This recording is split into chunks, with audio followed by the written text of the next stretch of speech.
సింహాచలం గిరి ప్రదక్షిణలో ప్రతి భక్తునికి సంతృప్తికరమైన ఏర్పాట్లు చేశామని సింహాచలం ఈవో కె త్రినాథరావు అన్నారు.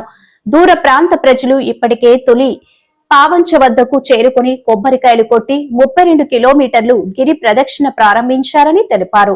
సింహాచలంలో వేంచేస్తున్న శ్రీ వరాహ లక్ష్మీనరసింహస్వామి గారి దేవస్థానంలో ఆషాఢ పౌర్ణమి సందర్భంగా గిరి ప్రదక్షిణ అనేది అత్యంత వైభవంగా నిర్వహించడం జరుగుతుందండి. ఈరోజు తెల్లవారుజాము నుంచి భక్తులు తిరుపావంచ వద్ద కొబ్బరికాయ కొట్టి ఈ గిరి ప్రదక్షిణ అనేది మొదలు పెట్టడం జరిగింది. సుమారు 9-10 తర్వాత భారీ సంఖ్యలో భక్తులు రావడం జరుగుతుంది. అలాగే ఏదైతే మనం దేవస్థానం నిర్ణయించిన టైం ప్రకారం మధ్యాహ్నం 2 గంటలకి అనువంశిక ధర్మకర్త గారైన పూసపాటి అశోక్ గజపతిరాజు గారు కొబ్బరికాయ కొట్టి ఈ గిరి ప్రదక్షిణ అనేది స్టార్ట్ చేయడం జరుగుతుంది. అయినా భక్తులు ఉదయం నుంచి వాళ్ళు కొబ్బరికాయ కొట్టడం, వాళ్ళు గిరి ప్రదక్షిణ మొదలు పెడతారు. ఏదైతే ఈ 32 కిలోమీటర్లు గిరి ప్రదక్షిణ ఉందో ఆల్ డిపార్ట్మెంట్స్ సహకారంతో మనం స్టాల్స్ ఏర్పాటు చేసి, మెడికల్ అండ్ హెల్త్ వారు కానీ, అయితే జీబీఎంసీ వారి సహకారం, అలాగే పోలీసు వారితో ఈ ట్రాఫిక్ రెగ్యులేట్ చేయడం, అన్ని ఈ లైన్ డిపార్ట్మెంట్స్ ఏదైతే ఉన్నాయో అన్ని డిపార్ట్మెంట్ సహకారంతో మనం స్టాల్స్ కూడా ఏర్పాటు చేసి అక్కడ స్టాఫ్ని ఆల్ డిపార్ట్మెంట్స్ వాళ్ళు అక్కడ డిప్యూట్ చేసి భక్తుడికి ఎటువంటి హెల్ప్ కావాలన్నా వాళ్ళని గైడ్ చేయడం, ఇంకో పలానా చోట మెడికల్ ఎయిడ్ ఉంది, పలానా చోట టాయిలెట్, వాటర్ ఫెసిలిటీ ఉంది అనేది అవేర్నెస్ కల్పించడానికి ఈసారి public address system through out 32 steps ఏర్పాటు చేయడం జరిగిందండి పోలీసు వారి ఆదేశాల ప్రకారం. అలాగే ఈ నడిచెళ్ళే భక్తులందరికీ గతం నుంచి పూర్వం నుంచి నడుస్తుంది, ఏదైతే మనం 2008 ఎప్పుడైతే ఈ గిరి ప్రదక్షిణ మొదలు పెట్టామో అప్పటి నుంచి స్వచ్ఛంద సంస్థలు వాళ్ళు స్టాల్స్ ఏర్పాటు చేసి స్వచ్ఛందంగా వచ్చే భక్తులందరికీ ఫుడ్, అలాగే టిఫిన్లు, ఈ వాటరు, పాలు, బిస్కెట్స్, టీ, కాఫీ అన్నీ ఎవ్రీథింగ్ వాళ్ళు అరేంజ్ చేయడం జరుగుతుందండి. ఆ విధంగా ఈ గిరి ప్రదక్షిణ చేసుకున్న గతంలో తీసుకున్నట్టయితే 4-5 లక్షల భక్తులు గత సంవత్సరం వచ్చారు అనుకుంటున్నారు. ఈ సంవత్సరం చూసుకుంటే 5-6 లక్షల వరకు రావచ్చని అంచనాతోనే ఈ డిస్ట్రిక్ట్ అడ్మినిస్ట్రేషన్ ఇచ్చిన ఇన్స్ట్రక్షన్ ప్రకారం ఏర్పాట్లు చేయడం జరుగుతుందండి. ఇందులో వచ్చే భక్తులు గిరి ప్రదక్షిణ చేసిన వాళ్ళలో 10-15% మాత్రమే కొండపైకి రావడం, స్వామివారి దర్శనం చేసుకోవడం జరుగుతుంది. గత సంవత్సరం మనం ఈ రికార్డు తీసుకున్నట్టయితే మొదటి రోజు 33,000, రెండో రోజు 54,000, అంటే ఒక ఇంచుమించు 80-85,000 వరకు దర్శనం చేసుకున్నారు. ఈ సంవత్సరం ఇంకొక 20% అధికంగా వస్తారనే ఉద్దేశంతోనే దేవస్థానం పైన దర్శనాలకి క్యూ లైన్స్ ఏర్పాటు చేయడం జరిగిందండి.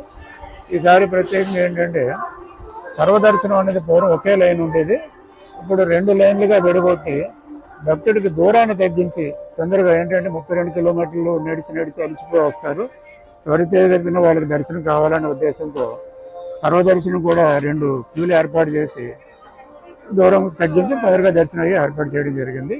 అలాగే 100 రూపాయలు దర్శనం, అలాగే 300 దర్శనం మన కొండ బస్ స్టాండ్లో భక్తుడు వచ్చిన తర్వాత ఆ కొండ బస్ స్టాండ్ నుంచే 3 లైన్లు మనం ఫారం చేసాం కాబట్టి భక్తుడికి ఎటువంటి కన్ఫ్యూజన్ లేకుండా చేయడం జరిగింది.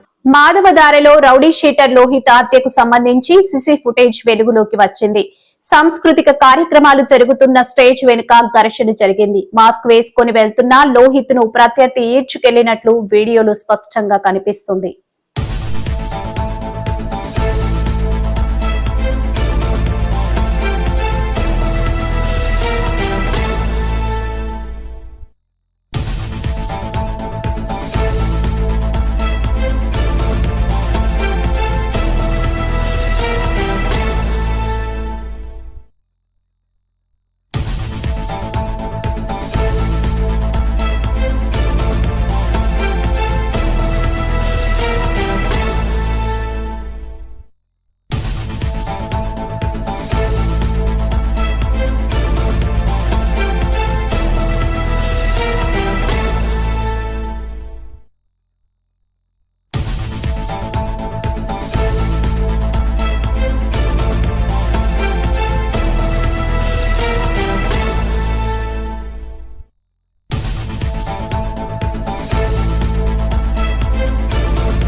అనకాపల్లి జిల్లా నక్కపల్లి మండలం వేదుళ్లపాలెం జంక్షన్ వద్ద బెలెరోలో అక్రమంగా తరలిస్తున్న 840 కేజీల గంజాయిని స్వాధీనం చేసుకున్న పోలీసులు. అనకాపల్లి జిల్లా నక్కపల్లి మండలం వెదుళ్లపాలెం జంక్షన్ వద్ద బొలెరోలో అక్రమంగా తరలిస్తున్న 840 కేజీల గంజాయిని స్వాధీనం చేసుకున్న పోలీసులు. పట్టుకున్న గంజాయి విలువ 42 లక్షల రూపాయలు ఉంటుందని మీడియాకు వెల్లడించిన అనకాపల్లి జిల్లా ఎస్పీ తుహిన్ సిన్హా, గంజాయి అక్రమ రవాణాకు పాల్పడిన 4 నిందితులు అరెస్ట్ చేసి ఒక బొలెరో వాహనం, 2 ద్విచక్ర వాహనాలు, సెల్ ఫోన్లు స్వాధీనం చేసుకున్నట్టు ఎస్పీ వెల్లడి. ఒడిశా రాష్ట్రం నుండి కర్ణాటక రాష్ట్రానికి గంజాయిని తరలిస్తుండగా అందిన సమాచారం మేరకు పోలీసుల దాడి. ఈరోజు Anakapalli district Nakapalli police station limits లో ఒక మంచి NDPS కేస్ పట్టుకోవడం జరిగింది. ఇది టోటల్ 840 కేజీస్ ఆఫ్ గాంజా, 20 గాంజాయి వైట్ బ్యాగ్స్ లోనే దొరికింది. ప్రతి బ్యాగ్ లో 42 కేజీస్ గాంజా మనకి దొరికింది. దానికి కాస్ట్ సుమారుగా 42 lakhs వరకు ఉంటుంది. దీంతో పాటు మనకి ఒకటి బొలెరో వెహికల్, ఇంకా 2 motor cycles, 1 motorcycle and 1 scooty which were used as pilots, ఇంకా కొన్ని మొబైల్ ఫోన్స్ కూడా సీజ్ చేయడం జరిగింది. ఇది మనకి SB information and local police station information మీద local police station, Nakapalli police station అన్ని రూట్స్ కవర్ చేసుకుని ఈ నేషనల్ హైవే 16 మీద వెదులపాలెం జంక్షన్ దగ్గర ఒక బొలెరో వెహికల్ అండ్ మిగతా అందరూ అక్యూజ్డ్ ఇంటర్సెప్ట్ చేయడం జరిగింది. ఇన్ టోటల్ మనకి 4 అక్యూజ్డ్ దొరికారు. ఇందులో 3 accused are from Anakapalli district, Rolugonda mandal and Golugonda mandal. ఇంకా ఒక అక్యూజ్డ్ మనకి చింతపల్లి కొత్తపాలెం పంచాయతీ నుంచి ఉన్నారు. ఫర్దర్ ఇంటెరోగేషన్ మనం చేసుకుంటున్నాము, కానీ ప్రిలిమినరీ ఇంటెరోగేషన్ ప్రకారం మనకి ఏం తెలిసింది, ఇది జనబా ఏరియా మల్కాన్గిరి డిస్ట్రిక్ట్ ఒడిశా నుంచి వాళ్ళు గాంజాయి ప్రొక్యూర్ చేశారు. అండ్ ఇది డెస్టినేషన్ చిక్మంగళూరు, కర్ణాటక స్టేట్, అక్కడ వైపు వాళ్ళు తీసుకుని వెళ్తున్నారు. ఇందులో కొన్ని CDR analysis, phone records, phone analysis అన్ని ఇప్పుడు మనం చేసుకుంటున్నాము. Further linkages and further accuse ని కూడా మనం ఖచ్చితంగా పట్టుకుంటాము. For this good work I appreciate the Nagapalli police team, especially SI Sanibabu, SI Rajarao and his team, and SHO Nakapalli Kumaraswamy and SGPO Narsipatnam Srinivas garu. ఈ case సంబంధించి related గానే మన Anakapalli district starting నుంచి ఇది గాంజాయి మీద ఎక్కువగానే ఫోకస్ పెట్టేసి zero గాంజాయి tolerance పాలసీతోనే move అవుతున్నాము. రీసెంట్ గానే డ్రగ్స్ వద్దు బ్రో ప్రోగ్రామ్స్ అండ్ సంకల్పం ప్రోగ్రామ్స్ కూడా ఇనిషియేట్ చేయడం జరిగింది. ఇందులో అన్ని స్కూల్స్, కాలేజెస్, విలేజెస్ మనం కవర్ చేసుకుంటున్నాం ఫర్ అవేర్నెస్ ప్రోగ్రామ్స్ అగేన్స్ట్ గాంజాయి. ఇంకా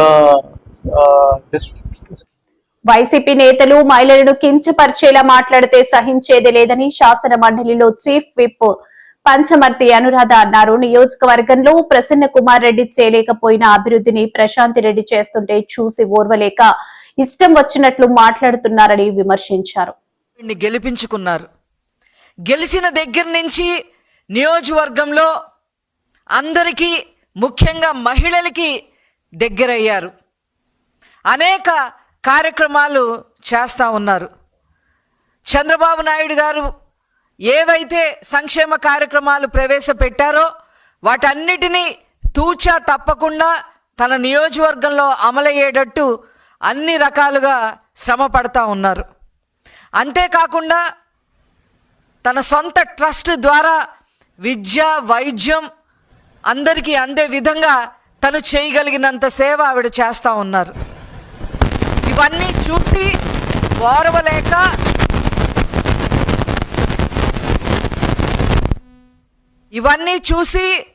ఓర్వలేక నల్లపరెడ్డి ప్రసన్న కుమార్ రెడ్డి ఒక పిచ్చి కుక్క మాదిరి మాట్లాడుతూ ఉన్నాడు. మహిళలంటే ఏ మాత్రం గౌరవం లేకుండా మాట్లాడుతూ ఉన్నాడు.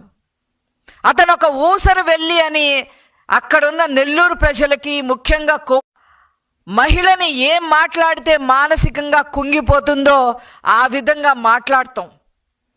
ఎక్కడి నుంచి వచ్చింది నీకు ఈ సంస్కృతి? మీ ఇంట్లో వాళ్ళు కూడా సిగ్గుపడే విధంగా ఈరోజు ప్రసన్న కుమార్ రెడ్డి మాట్లాడుతూ ఉన్నాడు. ఇంతకుముందు కూడా పోలారం రెడ్డి శ్రీనివాస్ రెడ్డి కుటుంబాన్ని కూడా, ఆయన కూడా కొవ్వూరు మాజీ ఎమ్మెల్యే, ఇదే విధంగా మాట్లాడావు నువ్వు. ఇదా నీ సంస్కారం? మీ ఇంట్లో అసలు ఆడవాళ్ళు ఉన్నారా? ఉంటే ఈ పాటికే నిన్ను చెప్పుతో కొట్టుండేవాళ్ళు. నువ్వు మాట్లాడిన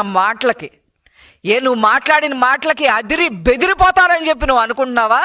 తగ్గేదే లేదు తెలుగుదేశం పార్టీ మహిళలు, అది గుర్తుపెట్టుకోండి మీరు. ఒక క్రిమినల్ పార్టీ పెట్టాడు ఆయన జగన్మోహన్ రెడ్డి, దానికి వైసీపీ పార్టీ అని పేరు పెట్టాడు. అది ఒక మురికి పార్టీ లాగా తయారైంది. ఇలాంటి క్రిమినల్స్ అందరినీ ఊరు మీదకు వదిలేశాడు. ఒక సజ్జల రామకృష్ణారెడ్డి, ఒకటి అంబటి రాంబాబు, ఒక కానుమూరి నాగేశ్వరరావు, ఒక అనిల్ కుమార్ యాదవ్, ఇప్పుడు ఈ ప్రసన్న కుమార్ రెడ్డి, ఒక నందిగం సురేష్, అడవడం నన్ను మర్చిపోయినాడు పేరు, హిందూపురం ఎంపీ, గోరంట్ల మాధవ్, ఇట్లాంటి పిచ్చి కుక్కలందరినీ మీ పార్టీలో తయారు చేసి మీరు తల్లికి విలువ ఇవ్వకుండా, చెల్లికి విలువ ఇవ్వకుండా, ఆడవాళ్ళకి విలువ ఇవ్వకుండా, మహిళలని కనీసం పవన్ కళ్యాణ్ పై నిన్న వైసీపీ నాయకులు చేసిన అనుచిత వ్యాఖ్యలు తీవ్రంగా ఖండిస్తూ ఈ రోజు పిఠాపురం అసిస్టెంట్ ఎగ్జిక్యూటివ్ ఇంజనీర్ కార్యాలయంలో ఏర్పాటు చేసిన మీడియా సమావేశంలో పాల్గొని మాట్లాడిన ఆంధ్రప్రదేశ్ రాష్ట్ర నీటిపారుదల అభివృద్ధి సంస్థ చైర్మన్ వేగుళ్ల లీలాకృష్ణ.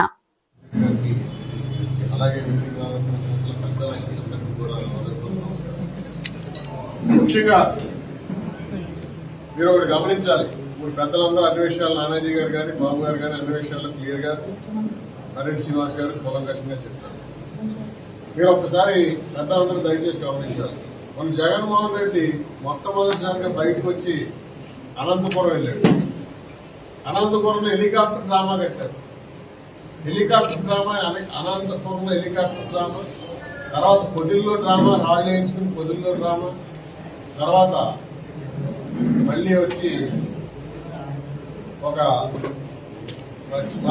మిర్చియాడికి వెళ్ళి మిర్చియాడి దగ్గర సంగీయాన్ని అతని కారు కిందే చెప్పి మళ్ళీ అతను తిరిగి అంబులెన్స్ లో చంపేశారు అని చెప్పి ఇవన్నీ కూడా ఎక్కడ జరిగినాయి?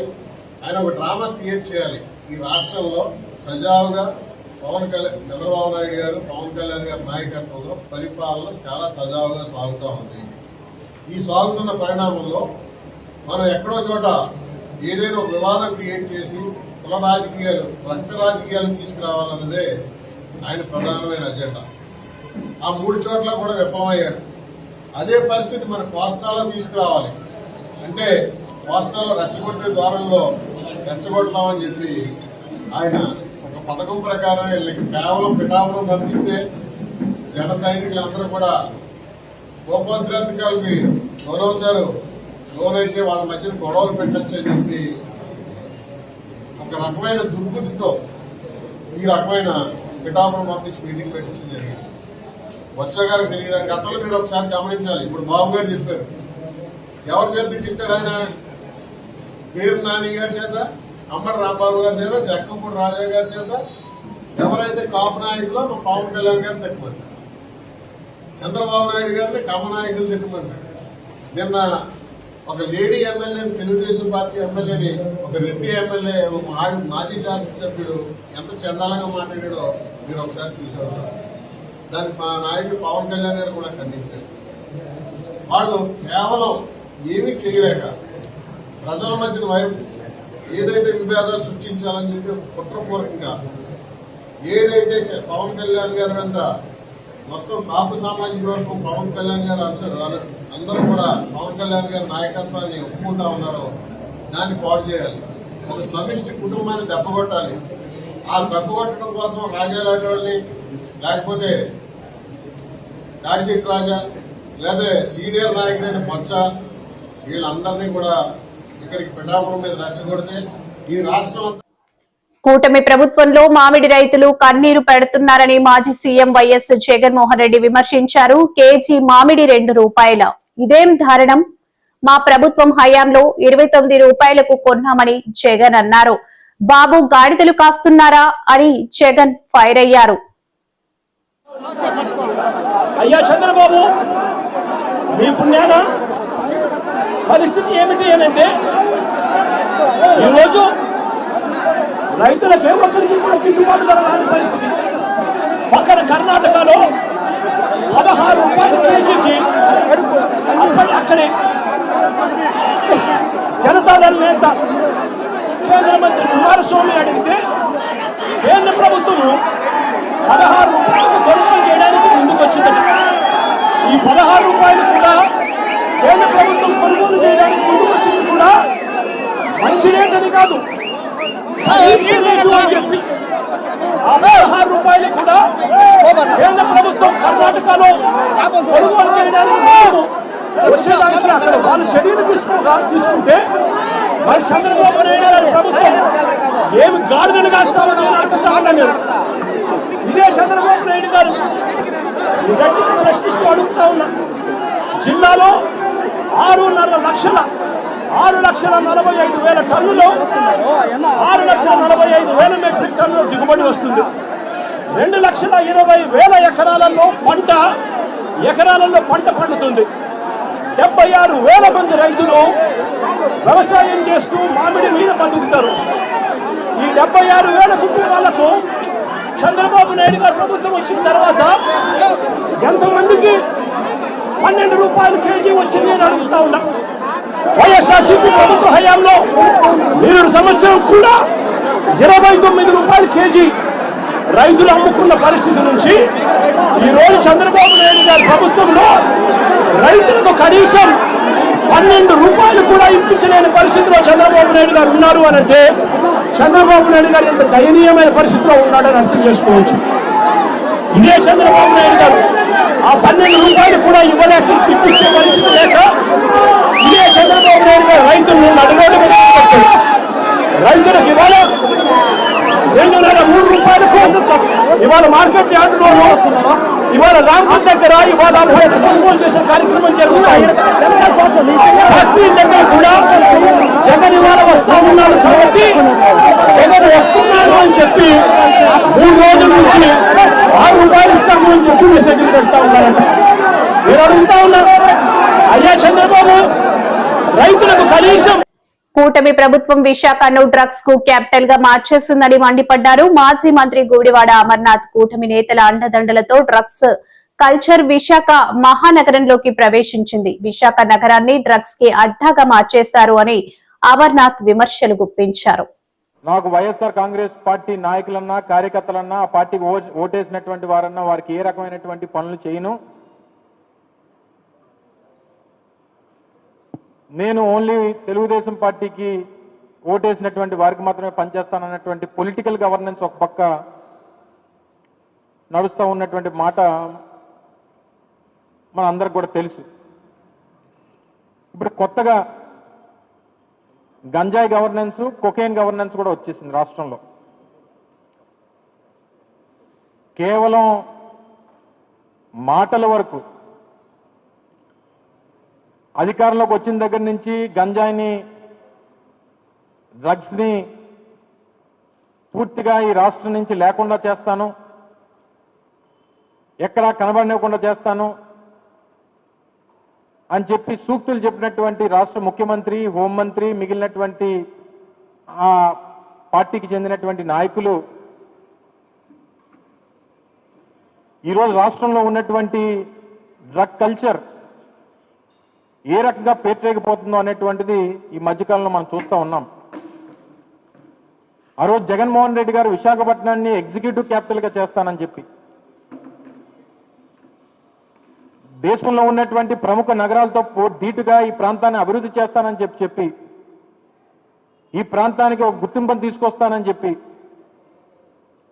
గతంలో రాజశేఖర రెడ్డి గారు చేసినటువంటి అభివృద్ధికి మించి ఈ ప్రాంతాన్ని అభివృద్ధి చేస్తానని చెప్పినటువంటి జగన్మోహన్ రెడ్డి గారిని కాదని సరే ఈ ప్రాంత ప్రజలు ఆ కూటమి ప్రభుత్వానికి ఓటేశారు. ఈరోజు ఎగ్జిక్యూటివ్ క్యాపిటల్ అనేటువంటి మా నినాదం, మా విధానాన్ని పక్కన పెట్టి ఈరోజు డ్రగ్స్కి క్యాపిటల్గా విశాఖపట్నాన్ని తయారు చేసినటువంటి కూటమి ప్రభుత్వాన్ని ప్రజలందరూ కూడా ఒకసారి గమనించమని చెప్పి కోరుతా ఉన్నా. సరే, ఆ రోజు మా నిర్ణయాన్ని మీరు వ్యతిరేకించవచ్చు, కానీ ఈరోజు ప్రభుత్వం చేస్తున్నటువంటి కార్యకలాపాలు, ఎంకరేజ్ చేస్తున్నటువంటి ఈ డ్రగ్ కల్చర్ని ఈ ప్రాంత ప్రజలు ప్రశ్నించాల్సినటువంటి అవసరం ఉంది. మీ పక్షాన వైఎస్ఆర్ కాంగ్రెస్ పార్టీ ప్రశ్నిస్తుందన్నటువంటి విషయాన్ని కూడా ఈ సందర్భంగా మీ ద్వారా తెలియజేస్తా ఉన్నా. ఈ మధ్యకాలంలోనే సరిగ్గా 4 రోజుల క్రితం శుక్రవారం రాత్రి తెల్లవారితే శనివారం ఢిల్లీ నుంచి వచ్చినటువంటి థామస్ అనేటువంటి వ్యక్తి